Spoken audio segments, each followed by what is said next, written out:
오늘은 들은 대로 해버려라, 그게 믿음이다. 들은 대로 해버려라, 그게 믿음이다 라는 제목으로 하나님 말씀 증거하도록 하겠습니다. 모세에게 주어진 율법은 크게 세 가지로 분류할 수 있습니다. 첫 번째는 십계명이고 그게 출애굽기 20장입니다. 그리고 사배법이 있습니다. 그게 출애굽기 21장부터 23장, 오늘 살필 내용입니다.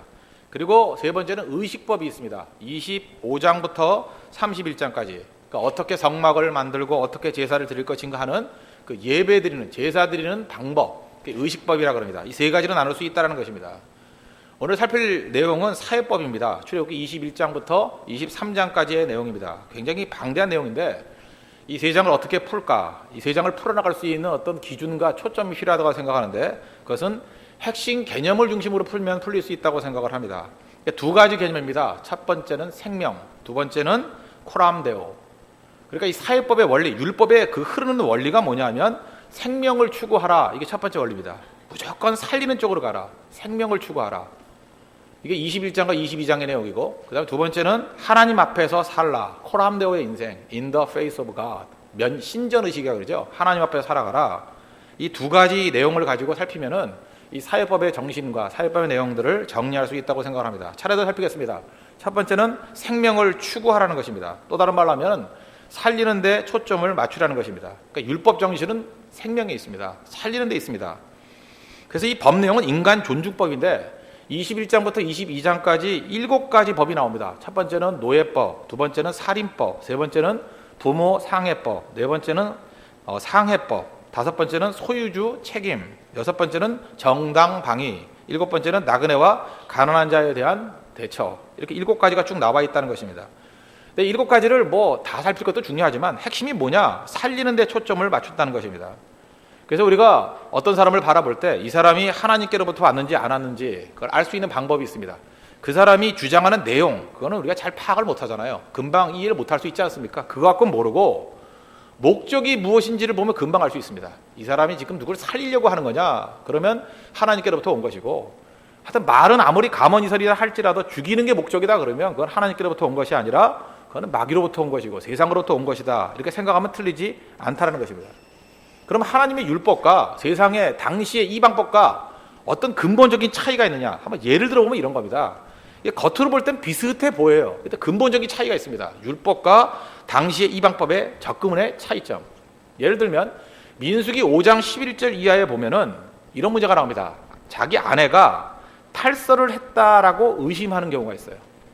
다시 말해서 자기 아내가 외도를 했다라고 의심하는 경우가 있어요. 남편이. 근데 심증은 있는데 물증이 없습니다. 그 물증이 있을 리가 없잖아요. 그죠? 심증은 있는데 물증이 없다.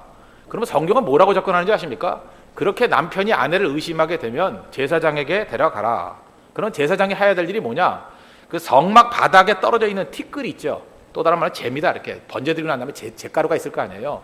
잿가루를 주워다가 그거를 물에 타래요. 재를 탄 물, 티끌을 탄 물. 그리고 그것을 여자에게 마시게 하랍니다. 그러면 죄가 없으면 안 죽고 죄가 있으면 배가 부어 죽는데요.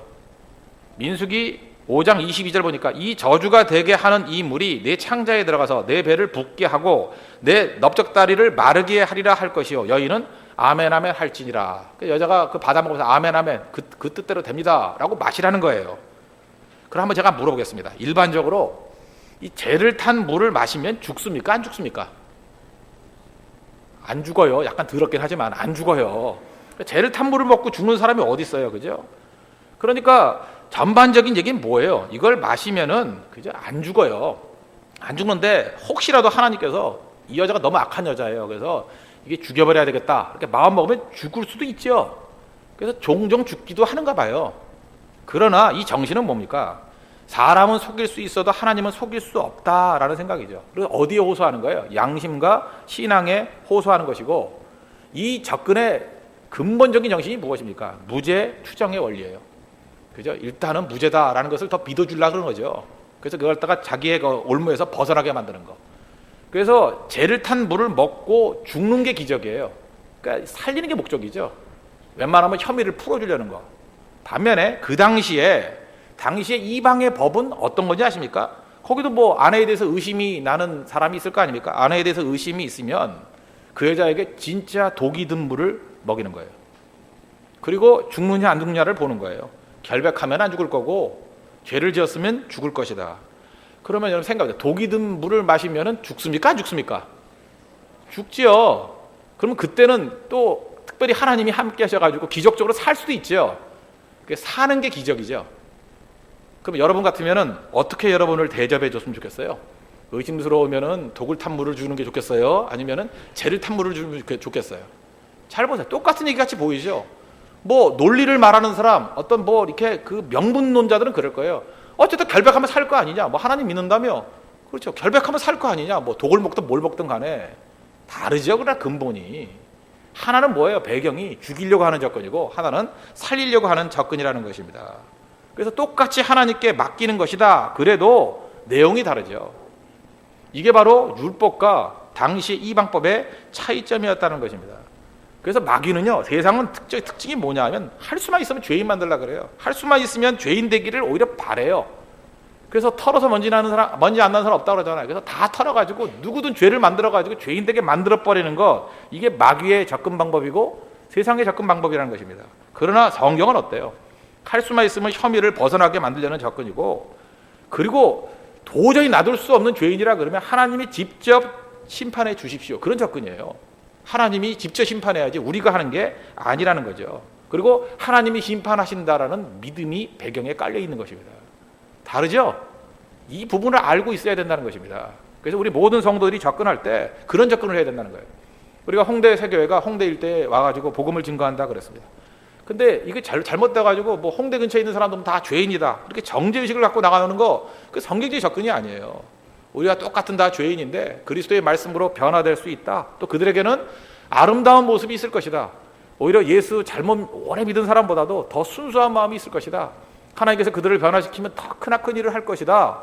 그죠? 하나님 앞에서 내가 그것을 위해서 부르심이 입은 거다. 오히려 나보다 더 좋은 성도가 될 것이다. 이런 자세를 갖고 나가는 게 그게 생명의 방식이고 생명의 접근 방법이라는 것입니다.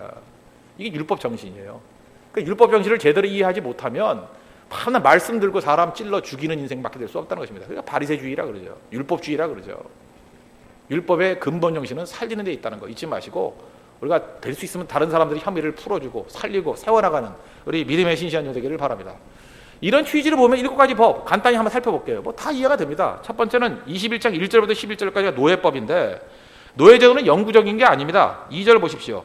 내가 히브리 종을 사면 그는 6해 동안 섬길 것이요 7째 해는 몸값을 물지 않고 나가 자유인이 될 것이며. 그러니까 노예는 6년 동안만 하는 거고 7년째는 이 히브리 노예들은 다 풀어주라는 것입니다. 그럼 당시에 노예가 되는 이유가 무엇입니까? 크게 보면 2가지예요. 전쟁 때문에. 전쟁 때문에 노예가 되잖아요. 그 생포하는 거 아닙니까? 오히려 죽이지 않는 법이죠. 노예가 된다는 게. 이 생명의 법이라니까요. 노예가 나쁘다고 생각해요. 그거 죽이는 게 나아요? 노예로 삼는 게 낫지? 그 6년 있다가 풀어준다니까요. 또 하나는 무엇입니까? 가난해서 너무 가난해가지고 굶어 죽는 게 나아요? 오히려 노예로 데려다가 의식주 해결해주고 그 다음에 7년째 해방시켜주는 게 낫죠. 그러니까 근본적인 거는 살려주는 것입니다. 그리고 이방인들조차도 50년이 되는 희년에는 다 풀어줬어요. 그러니까 이 노예법조차도 약자를 보호하는 법이었다는 것입니다. 그리고 이건 당시에 어떤 경제적인 그 관점에서 이해를 해야 됩니다. 사람 자체가 노동력이었잖아요. 그래서 가족 전체가 다 노예가 되면 7년째가 되면 가족 전체를 다 풀어주라는 거예요. 그러나 이게 총각이나 처녀로 와가지고 이게 노예 당시에 결혼했을 거 아닙니까? 그러면은 노동력이 빠져나가잖아요. 그때는 혼자만 나가라는 거예요. 22장 4절 보십시오. 만일 상전이 그에게 아내를 주어 그의 아내가 아들이나 딸을 낳았으면 그의 아내와 그의 자식들은 상전에게 속할 것이요 그는 단신으로 나갈 것이로되. 조금만 생각하면, 노동력이라고 생각하면 쉽게 이해할 수 있는 것입니다. 그런데 상전도 너무 좋고 자기 남편이나 아내가 정들어서 혼자 나갈 수는 없잖아요. 대개 안 나가겠죠. 나갈 사람이 누가 있어요. 그럴 때는 나는 가기 싫습니다. 그래서 나는 자원하는 종이 되겠습니다 라고 하는 제도가 있었다는 거예요. 5절 보십시오. 만일 종이 분명히 말하기를 내가 상전과 내 처자를 사랑하니 나가서 자유인이 되지 않겠노라 하면 상전이 그를 데리고 재판장에게로 갈 것이요 또 그를 문이나 문설주 앞으로 데리고 가서 그것에다가 송곳으로 그의 귀를 뚫을 것이라. 그는 종신토록 그 상전을 섬기리라. 이걸 뭐라 그러느냐? 자원한 종이라 그럽니다. 그래서 이렇게 가서 귀에다가 구멍을 뚫으면 그 집에 영원한 종이 되겠습니다. 뭐 그런 뜻이라는 거예요. 근데 우리 한국에 많은 여자분들이 귀를 뚫어요. 미장원에서 귀를 뚫는단 말이에요. 그게 무슨 뜻이냐면 나는 평생 미장원의 종이 되겠습니다. 그런 뜻인데 잠깐 귀를 뚫르더라고요. 남자도 그렇고. 그래서 이것도 좀 좋은 제도를 만들어서 이게 뭐 이렇게 귀 뚫는 게 합법적으로 이렇게 허가를 받으신 분이 있다 그러면 교회에서 그냥 한꺼번에 뚫어주면 좋을 것 같아요. 그죠? 그렇게 귀를 뚫겠다 그러면 뚫어주면서 이제 평생 홍대세교의 종이 되십시오. 뭐 주를 위해서 헌신하십시오. 그 상당히 그 의미도 있고 의식적인 의미도 있고 또 실리적인 의미도 있고 좋을 것 같습니다. 이 본문 말씀은 이 부분의 말씀은 제가 목사 안수를 받을 때 그때 그 설교하셨던 목사님이 주셨던 본문이었어요. 그래서 제가 기억이 나요. 그 스스로 자원하여 종이 되는 것과 마찬가지로 목사 안수를 받는 사람들 평생 주님의 종이 되라고. 오늘 여러분의 귀에 자원하는 마음으로 귀를 뚫는 것과 마찬가지로 평생 주를 위해서 충성하는 종이 되라. 뭐 그런 게 기억이 납니다. 우리는 사실 뭐 실제로 귀를 뚫든 안 뚫든 간에 평생 자원하는 마음으로 예수 그리스도의 종이 되겠습니다라고 자원하는 사람들 아닙니까? 사도 바울도 그렇게 표현했죠. 바로 그런 모습으로 우리도 자원하여 주를 위해서 충성하는 우리 믿음의 종이 되기를 바랍니다. 이게 노예법이라는 거예요. 그러니까 두 번째는 살인법인데 12절부터 14절까지입니다. 이 두 가지로 나눌 수 있습니다. 과실로 사람을 죽이는 것과 고의로 죽이는 것. 그러니까 고의로 죽이는 건 다 사형입니다. 이건 예외가 없어요. 이 살인에 관한 근본 정신은 창세기 9장 6절에 나와 있습니다. 다른 사람의 피를 흘리면 그 사람의 피도 흘릴 것이니 이는 하나님이 자기 형상대로 사람을 지으셨음이니라. 그러니까 사람을 왜 죽여서는 안 되느냐? 하나님의 형상이기 때문에 그래요. 그러니까 인간 존중에 대한 뿌리가 여기에 있는 거죠. 그래서 예수님께서는 신약에 넘어오면 심지어 사람을 하나님의 형상대로 지음받았기 때문에 심하게 욕을 하거나 모욕을 주는 것조차도 안 된다는 거예요. 인간에게 대해서는. 그래서 마태복음 5장 22절을 보니까 나는 너희에게 이르노니 형제에게 노하는 자마다 심판을 받게 되고 형제를 대하여 라가라 하는 자, 라가가 바보거든, 바보라고 하는 자는 공회에 잡혀가게 되고 미련한 놈이라 하는 자는 지옥불에 들어가게 되리라. 그게 무슨 얘기입니까? 우리 크리스천이라 그러면 한 사람 한 사람 옆에 있는 형제자매를 바라보면서 하나님의 형상대로 지음 받았지. 그래서 절대로 모욕감을 줘서는 안 된다는 거예요. 존중해 줄 줄 알아야 된다는 것입니다. 그래서 기독교적 문화권에 있을 땐 그러잖아요. 전쟁을 해가지고 적장을 잡아도 적장에 대해서도 예의를 갖춰줘요. 내가 힘이 있고 힘이 없는 사람이라서 모욕감을 주는 거, 그거는 하나님의 형상에 대한 도리가 아니라는 거예요. 하나님은 그건 분노하십니다. 그러니까 누가 되었든 간에 인간에 대해서는 존중하는 마음이 반드시 있어야 된다는 것입니다. 그리고 또 하나 뭐예요? 과실로 사람을 죽였을 때는 우리 여호수아 넘어가면 나오죠. 도피성 6개를 만들어가지고 피할 수 있는 길을 만들어 줬습니다. 그러니까 과실에 의한 거는. 근데 그것 빼놓고는 뭐예요? 생명이 이렇게 귀중하다는 거죠. 그러니까 생명 존중법입니다. 그리고 세 번째가 부모 상해죄인데 15절 17절인데 부모는 하나님을 대신하는 사람입니다. 그래서 부모에 대해서는 뭐 예외가 없어요. 부모에 대해서 대들거나 문제가 되는 건 다 죽여버리래요. 15절 보십시오. 자기 아버지나 어머니를 치는 자, 때리는 자는 반드시 죽일지니라. 예외를 두지 않습니다. 심지어 저주해도 죽여버리래요. 17절. 자기의 아버지나 어머니를 저주하는 자는 반드시 죽일지니라. 이걸 확대해서 간다고 하면 어떻게 되죠? 우리 어른들에게 요즘에 뭐 젊은이들 막말하고 그런 사람들 있지 않습니까? 관계가 깨지고 난 다음에 아무리 옳은 소리 하면 뭐 할 거예요? 아무리 옳은 내용이 있다 할지라도 관계를 깨면서 무례하게 접근하면 그걸 누가 들어주겠어요? 그런 의미에서 이 사회법, 10계명 이후에 나오는 이 사회법에서 말하는 정신, 이게 생명정신이라는 거예요. 그래서 부모를 공경할 줄 알고 부모에 대해서 존중할 줄 아는 거, 어른에 대해서 존중할 줄 아는 거, 이게 생명 존중 사상이라는 것입니다.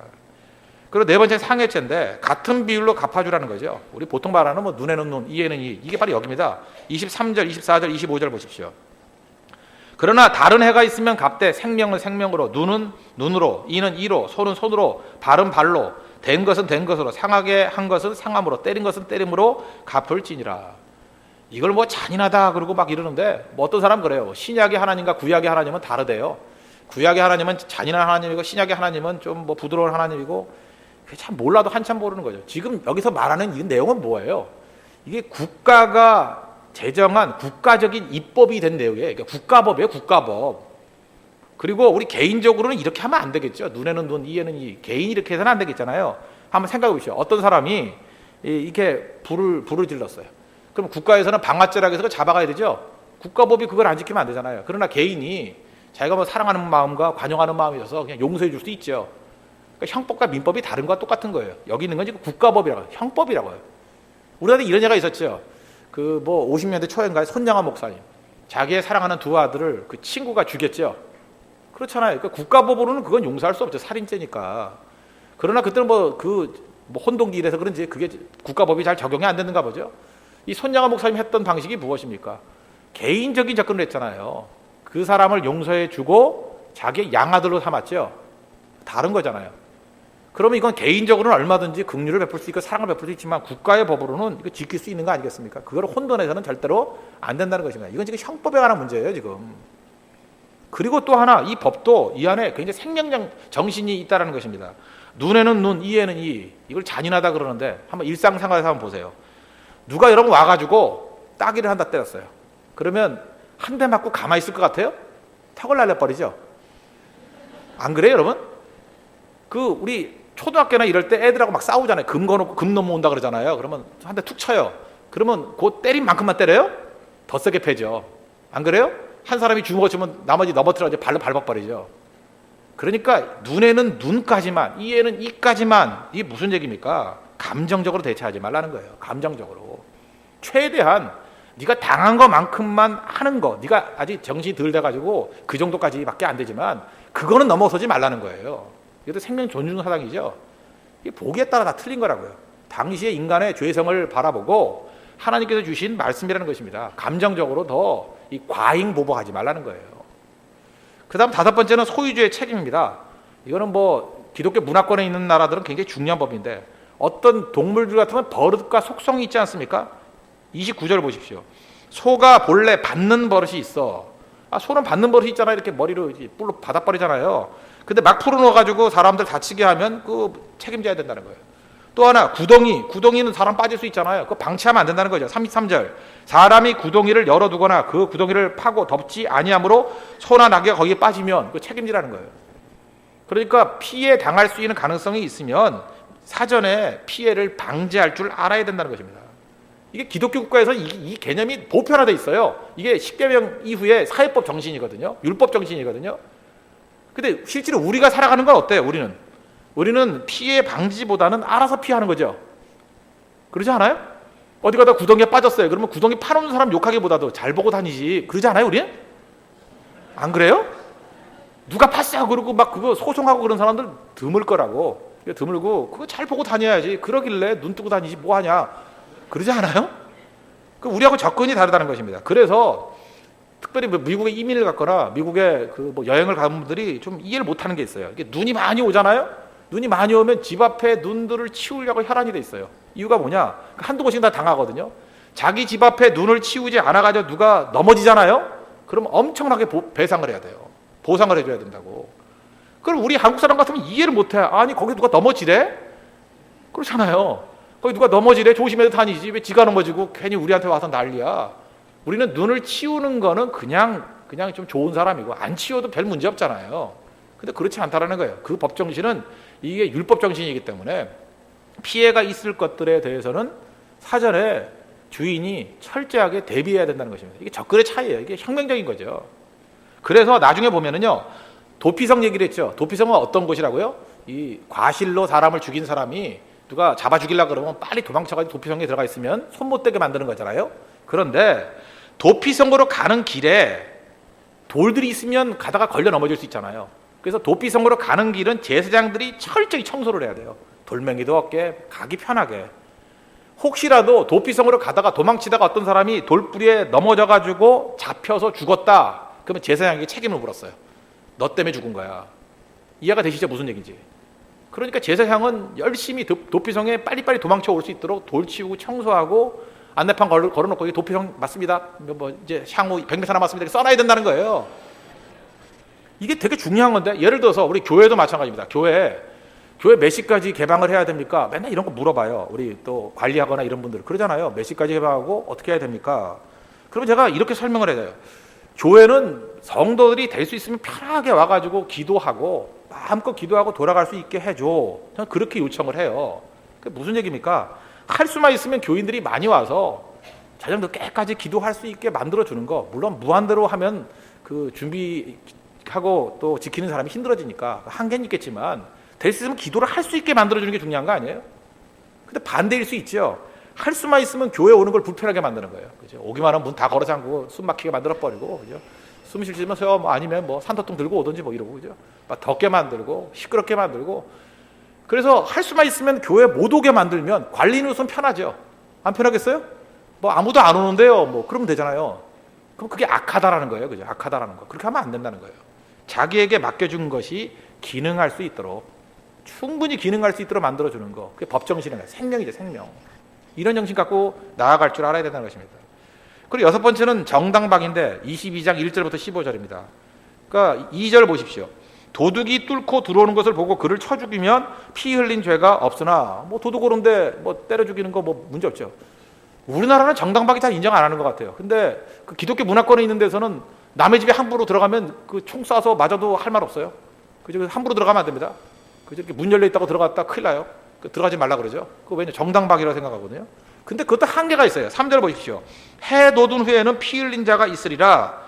피 흘린 죄가 있으리라. 도둑은 반드시 배상할 것이나 배상할 것이 없으면 그 몸을 팔아 그 도둑질한 것을 배상할 것이요. 무슨 얘기예요? 해 돋은 후에는 정당방위 인정이 제한적이라는 거예요. 왜? 해 돋은 다음에는 주변에 소리 지르면 도와줄 사람들이 오잖아요. 그때는 과잉 방어해서는 안 된다는 것입니다. 그러니까 우리 식으로 얘기하면 이거예요. 어떤 도둑이 막 왔는데 여자분이 힘이 없어가지고 야구방망이를 한 대 쳤어요. 근데 퍽 하고 쓰러졌어. 거기까지는 정당방위예요. 그죠? 피를 흘리면 쓰러져가지고 그냥 소리를 지르고 있어요. 신음하고 있다고. 그런데 거기 가가지고 이놈 얼굴 보니까 이게 기분 나쁘다 해서 거기서 쓰러져 있는 것 같다가 6대를 더 쳐가지고 죽여버렸다. 그러면 그 정당방위 인정할 수 없다라는 거예요. 이미 기능 못하는 사람, 쓰러져 있는 사람은 그 더 손대서는 안 된다는 거죠. 그러니까 이 정도로 생명에 대해서 성경은 존중하는 쪽으로 나가는 거지 함부로 남용하라는 쪽으로 절대로 나가지 않는다는 것입니다. 그리고 7번째 마지막이죠. 나그네와 가난한 자에 대한 태도. 22장 21절부터 27절. 나그네 가난한 사람들을 압제하지 말라는 거죠. 21절 보십시오. 너는 이방 나그네를 압제하지 말며 그들을 학대하지 말라. 너희도 애굽 땅에서 나그네였습니다. 우리도 과거에 나그네였다는 걸 인정하라는 거죠. 그 다음 22절. 너는 과부나 고아를 해롭게 하지 말라. 그러니까 가난한 약자들 항상 보호할 줄 알아야 된다는 것입니다. 하나님께서는 연약한 사람들 편에 많이 서시는 것 같아요. 그래서 22장 23절 보니까 내가 만일 그들을 해롭게 함으로 그들이 내게 부르짖으면 내가 반드시 그 부르짖음을 들으리라. 기도 응답 중에 최고의 응답은 뭔지 아십니까? 약한 자의 기도 하나님이 들으신다는 거예요. 약한 자의 기도. 너무 연약한 사람이 억울해가지고 부르짖는 기도 하나님이 들으신다는 거예요. 그럼 하나님 놔두지 않겠다는 거예요. 그래서 24절 보십시오. 내가 나의 노가 맹렬함으로 내가 칼로 너희를 죽이리니 너희의 아내는 과부가 되고 너희 자녀는 고아가 되리라. 무슨 얘기입니까? 약한 자의 기도는 잘 들어주신다. 뒤집어 얘기하면 뭐예요? 정말 좋은 능력이 나타났죠. 약한 자의 축복도 들어주시겠죠. 그러니까 여러분들 이렇게 인생을 사셔야 됩니다. 연약한 사람이 있으면 그 사람이 나를 향해서 저주의 기도가 나오게 할 게 아니라 그 사람에게 잘 대해줘가지고 그 연약한 사람이 오히려 축복을 해준다 그러면 하나님이 그걸 보시고 얼마나 기뻐하시겠어요. 채워주신다는 거죠. 그런 데서 우리 홍대서 교회는 이런 일도 많이 하려고 그래요. 우리 연약한 나라들 가가지고 물을 제대로 마시지 못하는 사람들에게 우물파 주는 거 1년에 한 100개씩 하려고 그럽니다. 그런 사역들 하려고 그러고 그러다 보니까 여름방학이나 겨울방학 때 이렇게 가려고 그러면 대학생이나 뭐 실업자 외에는 갈 수가 없잖아요. 그래서 우리가 쓰는 방법이 뭐냐 하면은 금요일 저녁 비행기로 가려고 그래요. 그러면 토요일과 주일 이틀 동안 예배 드리고 우물 다 파줄 수 있어요. 그리고 밤 비행기로 돌아와서 월요일날 출근할 수 있도록. 그다음 교육자들은 또 하루 정도 일찍 가가지고 미리 사전에 준비를 하고 이런 식으로 해서 100팀 정도를 보낼 수 있죠. 그죠? 언제나 보낼 수 있도록. 또 직장이 좀 괜찮으면 뭐 하루 정도 미리 더 휴가를 낼 수 있는 사람이 있지 않습니까? 그럼 하루만 휴가를 더 내면 그죠? 목요일 저녁에 갈 수 있잖아요. 그러면 충분히 사역하고도 남는다는 거예요. 왜? 이게 뭐 한두 팀 보낼 게 아니거든요. 그죠? 100팀씩 보낼 거니까. 그 100팀을 한 군데 보내는 게 아니잖아요. 100군데를 보내는 거니까. 그러니까 얼마나 많은 사역이 있겠어요. 그러면서 우리가 원하는 게 뭐예요? 하나님의 손과 발이 되는 거죠. 그럼 그들이 한마디로 기도할 거 아니에요. 하나님 감사합니다. 저들 때문에, 홍대 세교회 때문에 우리가 마실 물이 생겼습니다. 살 길이 열렸습니다. 생명이 열렸습니다. 하나님 기뻐하시고 그들의 기도를 응답해 주시지 않겠어요? 이게 성도의 삶이 돼야 된다는 것입니다. 핵심이 뭐예요? 21장과 22장 생명의 생명, 살리는 자가 되라. 언제나 생명에서부터 능력이 나온다는 거 잊지 말고 죽이는 사람이 아니라 살리는 종 되는 우리 믿음의 역사가 있기를 바랍니다. 그다음 두 번째는 23장에 관한 얘기인데 하나님 앞에서 살라는 거예요. 코람데오, in the face of God. 하나님 앞에 살라. 이거는 정당한 생활 규범인데 하나님 앞에 살아야 될 5가지 내용이 나와요. 첫째는 정직과 공평, 정직하고 공평하게 살라. 두 번째는 뇌물 받지 말라. 세 번째는 안식년과 안식일을 잘 지키라. 네 번째는 3대 절기를 지키라. 다섯 번째는 대적을 쫓아내는 원리, 이렇게 설명해 주고 있습니다. 그런데 이 5가지가 다 이루어지기 위한 전제 조건이 뭐냐? 하나님의 도우심을 전제한다는 것입니다. 하나님이 나를 도와주기 때문에 이 말씀대로 순종할 수 있다는 거예요. 그러니까 우리는 세상 사람과 똑같이 사는 게 아닙니다. 하나님의 도움이라는 그 우산 밑에 살아가는 존재예요. 하나님이 도와주시니까, 우리의 엘리에젤, 하나님께서 나의 도움이 되신다는 전제를 가지고 사니까 이게 가능하다라는 얘기입니다. 우리 많은 성도들 그런 얘기를 하죠. 삶과 말씀이 따로 논다. 이게 무슨 신앙이에요? 그래서 우리는 많은 순간에 전시용 진리를 붙들고 살아가요. 진리가 살아가는 원리가 아니라 전시용이에요. 그래서 어떤 말씀을 원하느냐? 부담 없이 들을 수 있는 말씀, 뭐 이런 걸 원해요. 알면 좋지만 살 수는 없다, 뭐 그러고 살아가요. 그 조금만 좀 이렇게 그 삶에 대해서 좀 강하게 얘기를 하면, 목사님 설교가 요즘에 세졌어요, 뭐 이러고, 뭐 다시 옛날로 돌아가시나요? 뭐 옛날에 어땠는데도 그래요? 나 그런 사람, 그런 말하는 사람은 참 악하다고 생각을 해요. 도대체 이게 뭐 전시용 믿음, 접대용 말씀을 들으려고 그러나. 그래서 말씀을 들을 때 위험한 요소는 다 빼버려요. 위험이 없어요. 리스크가 하나도 없어요.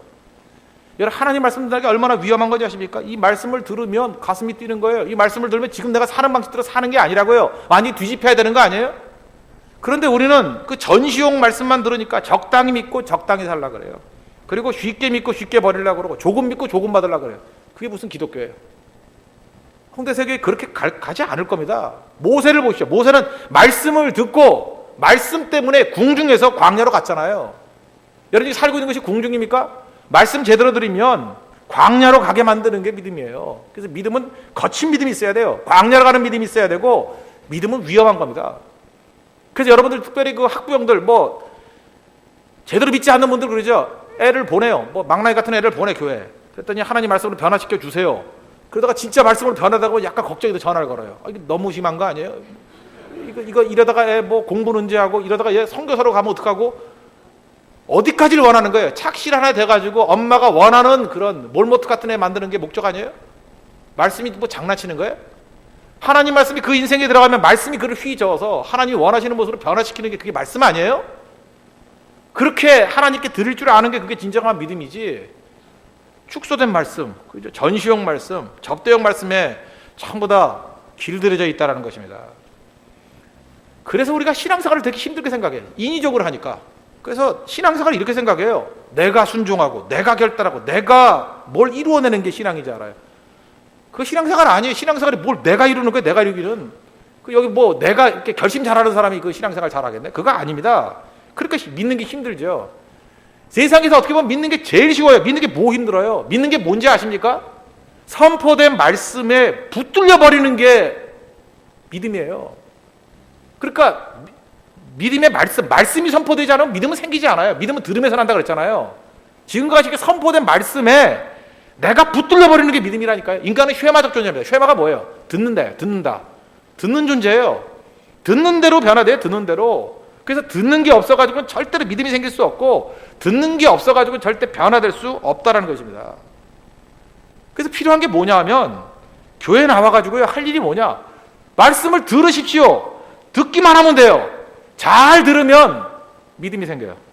잘 들으면요, 혁명이 나타나요. 잘 들으면 일단 듣는 중에 성령께서 우리 마음을 빼앗아가 버린다니까요. 마음이 빼앗기는 게 믿음이에요. 마음 빼앗기는 거. 뭐 내가 결심하는 게 아니라니까요. 마음이 빼앗겨 버리는 거예요. 제가 지난 주간에 어떤 50대 되는 남자분 얘기해요. 이분 뭐 딴 교회에서 뭐 그 안수 집사까지 받으셨다 그러네요. 근데 외모로 볼 때 절대 안수 집사 같지는 않은 분이에요. 뭐 아이도 뭐 술도 못 끊고 담배도 못 끊고 뭐 하여튼 그런 분이에요. 그죠? 오래 다녔대요. 오래 다녔는데 이 나이롱 신자가 변화되는 스토리입니다. 자기가 얘기한 거예요. 자기가 그냥 맞는데 그냥 듣는데 들리더래요. 설교가 듣는데 들리더래요.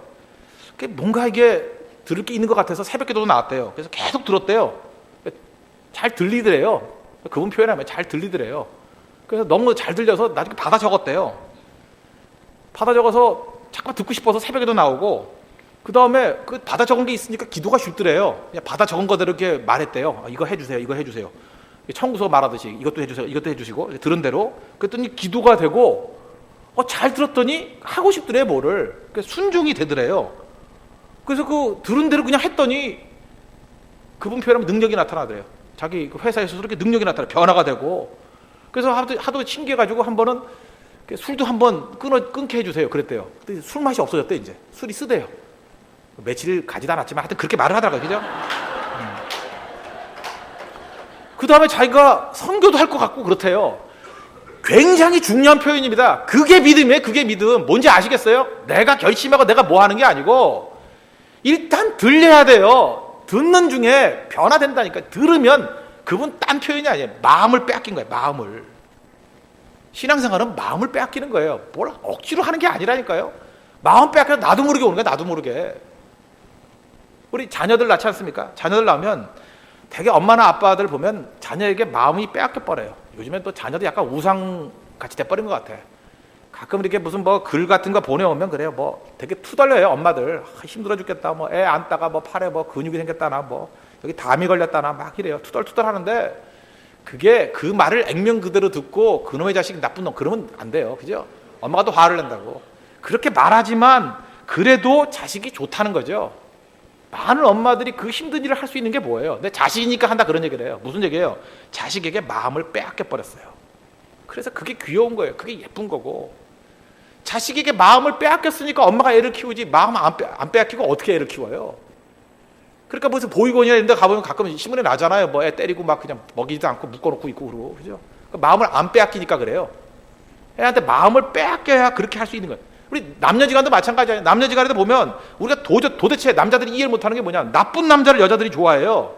나쁜 놈인데 그거.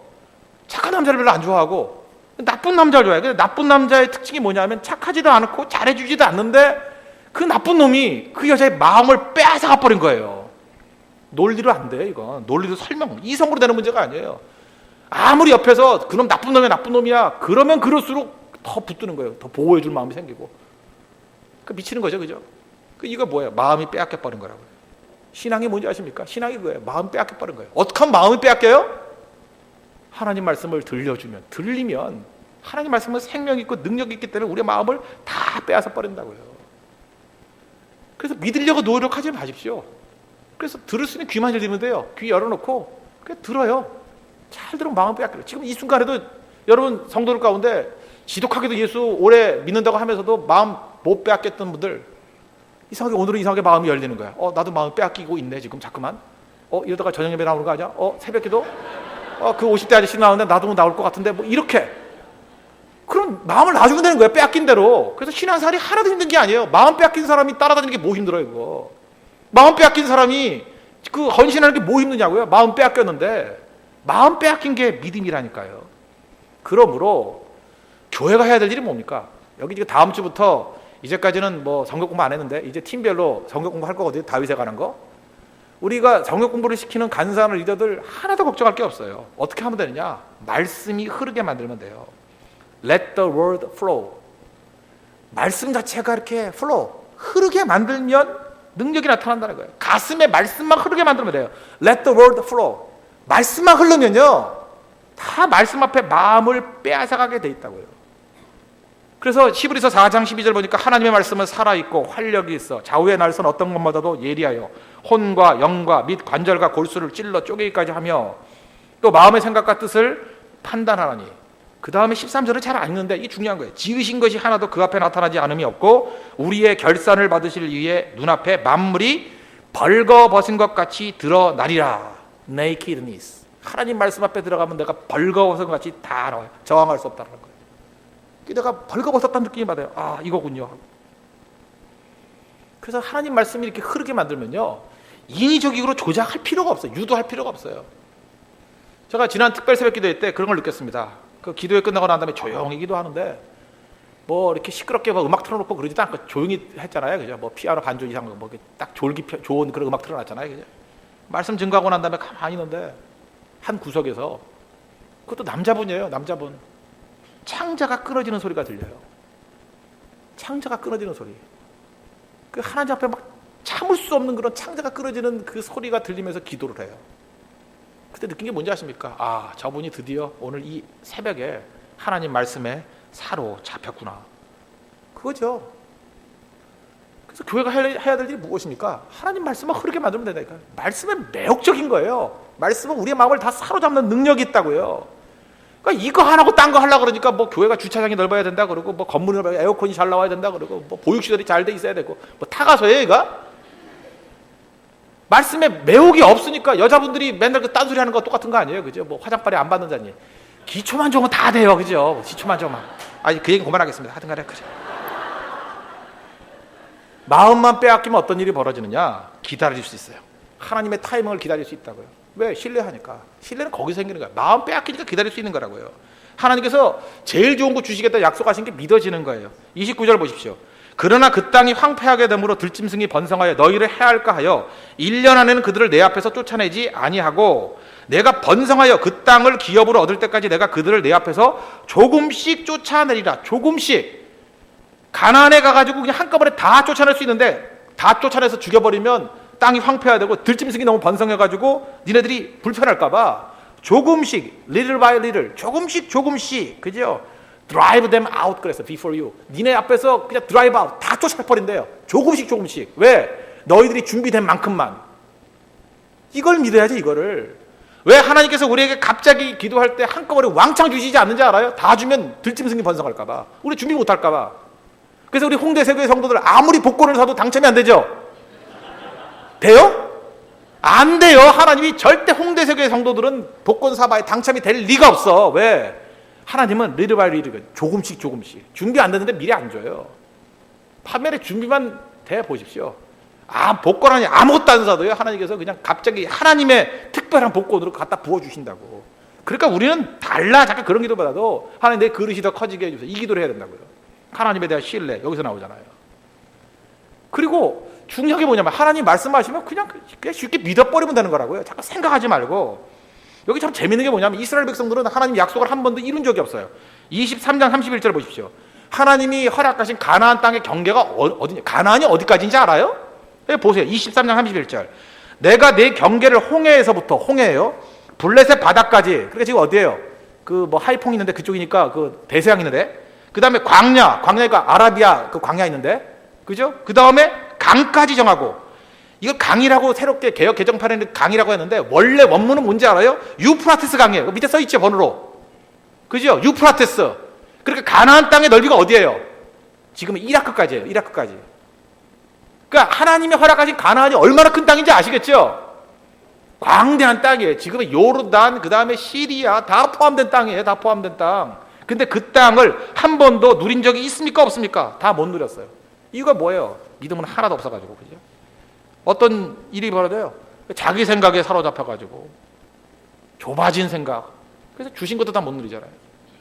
그러니까 여러분들 어떤 사람이 믿음 좋은 사람이면 하나님이 된다 그러면 그냥 믿어주라고요. 그래서 요한복음 6장 29절 보니까 믿는 것이 하나님 일이라 그러잖아요. 믿는 것이. 우리가 지금 이렇게 말씀 증거하면서 우리는 홍대 세교회 아닙니까? 홍대 앞이면 홍대 세교회고, 뭐 신촌 가면 신촌 세교회고, 부산 가면 부산 세교회고, LA 가면 LA 세교회고, 뭐 뉴욕 가면 뉴욕 세교회고. 무슨 얘기인지 아시겠어요? 개방적인 구조예요 지금 우리는. 그죠? 뭐 장소가 없으면 없는 대로 그냥 여기저기서 말씀만 선포되면 될 거 아니에요. 하나님이 된다 그러면 그냥 받아들이라고, 그냥 그대로. 그런데 어떤 성도와 이렇게 대화를 나눠보면 한 10분 정도 얘기를 나누다 보면 자기 입술로 자기를 얽어매고 있어. 자기를 얽어매요. 예를 들어서 난 이런 말하는 거 되게 싫어하는데, 내가 묻지도 않았어요. 근데 혼자 그래요. 목사님, 저는 면을 안 좋아해요. 그 순간에 이 여자는 면은 안 먹죠. 사줄 리도 없고, 먹으면 얼마나 면이 안 서, 그죠? 면을 안 좋아한다는데? 그런 쓸데없는 소리 왜 해요? 그냥 속으로 안 먹고 싶으면 안 먹으면 되는 거지. 그 다음에 저는 먼 여행은 다니기 싫어요. 죽어도 먼 여행 안 들어가겠죠? 혼자 그래, 혼자. 나는 더운 데서 못 살아요. 맨날 그 시베리아만 데리고 다니겠죠? 자기 혼자서 쓸데없는 소리 되는 거야. 나는 나이가 많아서 뭘 어학이 안 돼. 그 사람은 죽을 때까지 어학이 안 될 거예요. 왜냐, 앉아가지고 쓸데없는 소리 잠깐 왜 하냐고요. 자기를 자꾸 제한하는 소리. 이제 언어가 바뀌어야 돼요. 아시겠죠? 하나님께서 내게 주신다 그러면 나를 얽어매는 소리는 절대 하지 말라고요. 난 어디서든 갈 수 있어. 그죠? 나는 언제든 할 수 있어. 그죠? 내 나이엔 관계가 없어. 무슨 딴 사람들이 뭐 외모고 어떻고 뭐 그 얼굴로 뭐 어떻게 탤런트가 되냐. 못생긴 탤런트도 많이 필요해. 그거 아세요, 그거? 폭넓은. 또 세상이 어떻게 변할지 알아요? 그죠? 그 개성이 바뀌어가지고 그게 또 아름다운 모습이 될지. 자기를 제한시키지 말라니까요. 사람들은 미리 겁이 나가지고 자기를 제한해야지. 그래서 자기 말로 한 5마디 하면 그냥 올싹다싹 못하게 만들어가지고 뒤지 속에 가둬놓은 사람이 있다고. 오늘도 여러분 기도를 통해서 다 풀어 해방 주십시오. 그죠? set them free예요. 다 해방시켜 주십시오. 말로 나를 얽매이게 만드는 그런 어리석어 먹게 만드십시오. 그래서 말씀이 흐를 때 그냥 말씀, 그죠? Let the word flow. 그러니까 하나님 말씀이 이렇게 흘러가게 만들 때 맞아요. 거기에 편승해 버리라고요. 어떻게 하면 새벽기도 나오죠? 그냥 나오면 돼요. 그냥 새벽에 생명이 있다면서요. 나오면 되고 저녁에 어떻게 하면 되죠? 그냥 나오면 되고 11조는 어떻게 하면 되죠? 그냥 소득 곱하기 10분의 1 해가지고 내면 되는 거예요. 이해가 되시겠어요? 무슨 생인지? 그죠? 기도하면 그냥 기도가 하나님과 대화하는 거래. 대화하면 되는 거고 그때부터 삶의 혁명이 나타나는 것입니다. 그래서 하나님 말씀을 진지하게 들으십시오. 그리고 그 있는 그대로 그냥 속담 말하면 질러버리십시오. 해버리십시오. 그냥 말씀 들은 대로 해버리십시오. 그게 믿음이에요. 그때부터 가장 위험해 보이지만 가장 혁명적인 변화가 나타나는 믿음의 종이 될 것입니다. 이게 믿음입니다. 이런 믿음의 역사가 있는 우리 홍대세교회 성도 되기를 축원합니다. 기도하겠습니다. 우리 다 같이 하나님 앞에 간구하도록 하겠습니다. 생명의 초점을 맞추고 하나님 말씀 들은 대로 해버리는 하나님 앞에 살아가는 인생, 말씀을 흘러가게 만들고 말씀에 자기 인생을 묶는 인생 되게 해달라고 다 같이 하나님 앞에 간구하도록 하겠습니다.